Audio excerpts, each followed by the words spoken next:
Code talker. Haven't seen you eat a single thing since you got here. Let me guess. Photosynthesis? Oh? What makes you say that? Well, a long time ago, I knew someone with a similar ability. Well, you are correct. Most of my body is covered with parasites. I supply them with water, and in return, I receive sugars they produce when exposed to light. It isn't just my skin either. The parasites also act as my eyes. They have replaced many of my internal organs as well. It is thanks to them that I live on after over a century. How did you obtain them anyway? Through your research? I would like to say as much, but there is more to it than that. Let me take you back 20 years. I had hit a dead end with my parasite research. Then I was approached by a foundation. They said they had a sample of an unusual strain of parasite. Which foundation? Apparently, they had links to ARPA. But that is all I learned. I was somewhat ignorant of the ways of the world. Just being able to study it was enough for me. Yeah, I've heard that before. Go on. Half in doubt, I visited them to discover the body of an old man. Well, to be precise, his partial remains. A collection of parts, you could say. The man had died in an explosion. An old man, you say? His flesh had not decomposed. In fact, the tissue's cells were still metabolizing. The parasite had infected, or should I say assimilated with, the tissues, and was keeping them alive. I became obsessed with studying the body parts, foregoing food and even sleep. Every day was filled with new discoveries. The parasite's biology, internal anatomy, life cycle. But there was only so much I could learn through observation. And so I made a decision. To truly know the parasites, I had to live with them. So, you implanted them inside you from the dead man's flesh? Correct. It was quite a gamble, whether or not they would adapt to me. But fortunately, it appears I was compatible with them. Or perhaps, through my many years of research, my immune system learned to tolerate them. Were they that body's only parasite? Yes. However, there was a separate specimen that supplied its host with adrenaline in response to pain, and yet another that could control insects at will through secreting heterogeneous pheromones. I wanted exposure to them, to take them into me, but my wishes were denied. Their records, though, provided clues that helped advance my research. Would you care to join me? A life spent never worrying about food is a most wonderful one. I think I'll pass. But thanks. This has been helpful.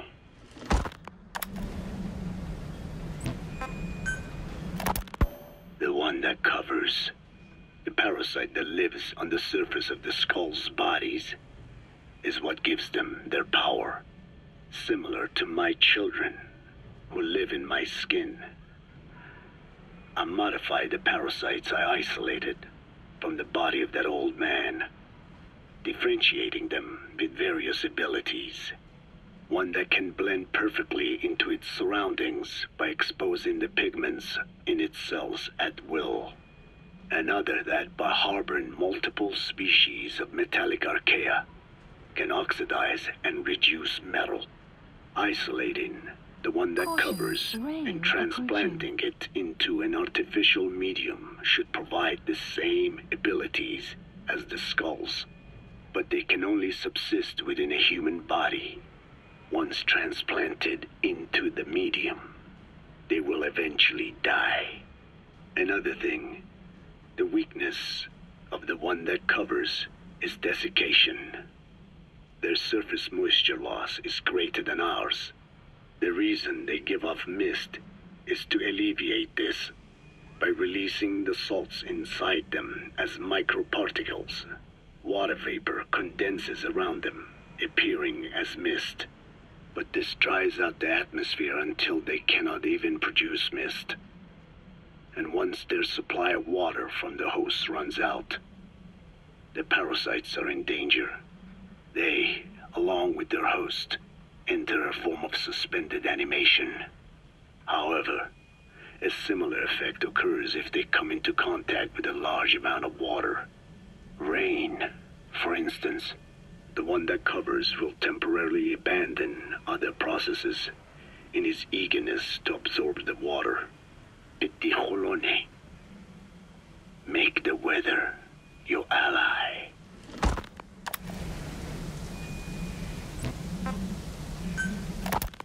There's something I've been wondering. Why are you called Code Talker? During World War II, the U.S. military used the languages of different tribes, including the Navajo, as codes, right? I know the term Code Talker was used to mean people sent to the battlefield to speak in those codes. Were you one of them? Our mother tongue was indeed used for war. But I did not go. I was already over the conscription age. However, I was made to help craft the codes that were spoken. So in a wider sense, you could call me a code talker for that. Navajo is a complex language, and virtually no one outside the U.S. speaks it. They must have thought it was the perfect language to use as a code. Yeah, in the end, the Japanese never cracked it. The cipher is king in information warfare. Of course, they didn't simply speak in Navajo. They created substitutions for words according to a code book, and then translated those into our language. Young Dene was sent to the front lines of the Pacific Theater as code talkers. To fight is an honor for the Dene. They were the pride of our people. But I cannot say this history brings me joy. Words are alive. When they are spoken, life is breathed into them. They become a part of the listener.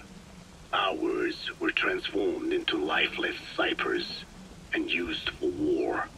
This, after the Black Ana spent generations suppressing the language.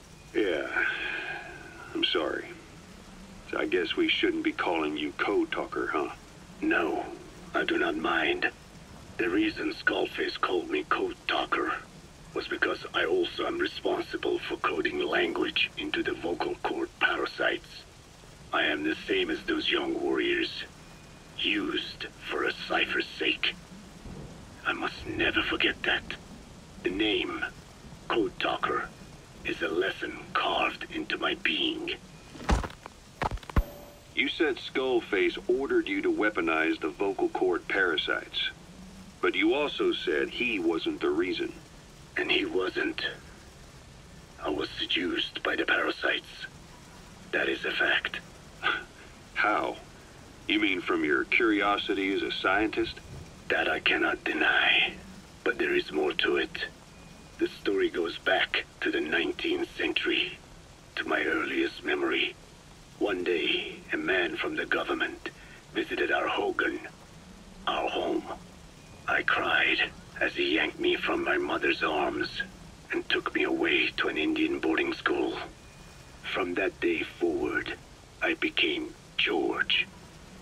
This was the name my teacher gave me. I was forced to give up my Dene name, forbidden from speaking anything but English. If we dared utter a word of filthy Navajo, the teacher made us eat a bar of soap. Yeah, that was the U.S. government's education policy for Native Americans. To erase our words was like erasing our people. Their education was tantamount to ethnic cleansing. Over time, the overt persecution of our language stopped. But to this day, it continues to be eaten away by the lingua franca Many of the dene outside the reservations can speak nothing else. And it isn't just our language. Across the world, minority languages are being destroyed by dominant languages. Many are on the verge of extinction. Enter the vocal cord parasites. Yes, I began thinking that minority languages needed some sort of deterrent against dominant languages. In order that their peoples and cultures would survive.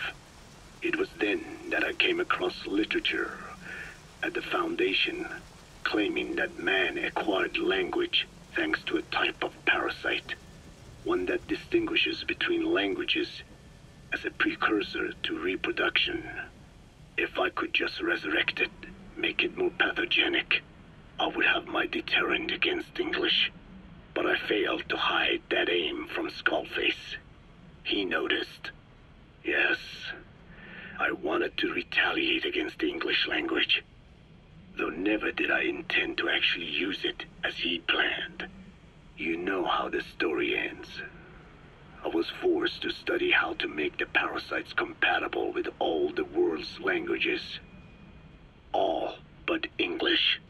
However, he in fact secretly isolated an English strain. I will not be held prisoner by the man's phantom. The English strain must not be allowed to exist either.